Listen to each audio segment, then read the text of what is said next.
La Primera Guerra Mundial comienza el 28 de julio de 1914. El conflicto termina 4 años después, el 11 de noviembre de 1918, con la victoria de la Triple Entente. ¿Pero cómo se llega a tal enfrentamiento? Para entender el origen de este conflicto internacional, tenemos que ahondar en sus causas económicas, imperialismo, nacionalismo, alianzas militares y producción de armamento.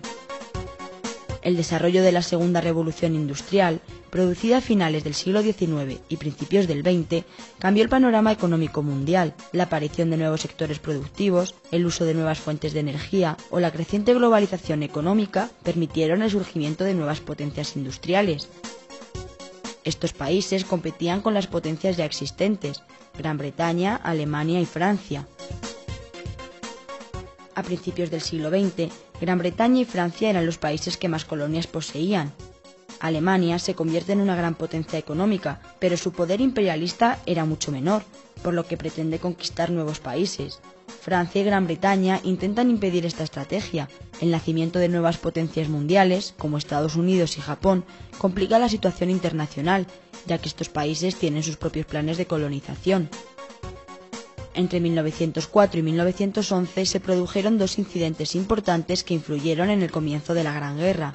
Nos referimos a las crisis de Marruecos, país en el que Francia tiene pretensiones coloniales y que Alemania usó para conseguir sus aspiraciones imperialistas. Durante el siglo XIX y principios del XX se produjeron importantes cambios en el mapa político internacional, propiciados por ideologías nacionalistas y llevados a cabo con carácter bélico. En ellos intervinieron otros países con intereses en tales regiones. En el siglo XIX, gracias a la reunificación de territorios, surgieron estados como Italia y Alemania. Otros se disgregaban, como el Imperio Otomano, y otros estados luchaban por recuperar regiones que les habían pertenecido. Esta compleja situación se vio agravada por el afán colonialista de las grandes potencias mundiales, lo que provocó alianzas militares y una gran urgencia en la producción de armamento. A finales del siglo XIX, Alemania es quien tiene la superioridad dentro de Europa. Bismarck, su canciller, pone en práctica una política de aislamiento a Francia. Su sucesor, Guillermo II, radicalizó esta política intentando rivalizar también con Gran Bretaña. Esta situación tensó aún más las relaciones entre las potencias mundiales, propició las alianzas político-militares. Las más importantes y rivales en la contienda fueron la Triple Alianza y la Triple Entente. La Triple Alianza fue promovida por Bismarck y se creó en 1882. La formaban Alemania, el Imperio Austrohúngaro e Italia. Al empezar la guerra, se unieron otros países, como fue el caso de Turquía y Bulgaria. Italia acabó adhiriéndose al bando contrario por no cumplir los compromisos pactados, declarándose neutral al principio de la contienda. La Triple Entente se creó en 1907 y la formaban Gran Bretaña, Francia y Rusia. Más tarde se unió Serbia.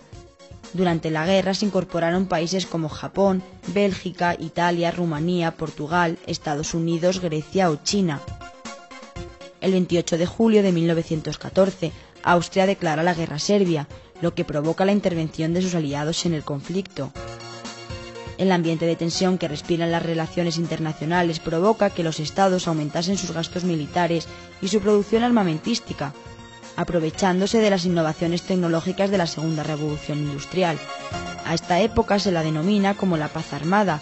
Se trata de un periodo en el que no hay conflicto bélico, pero en el que los países se preparan para uno.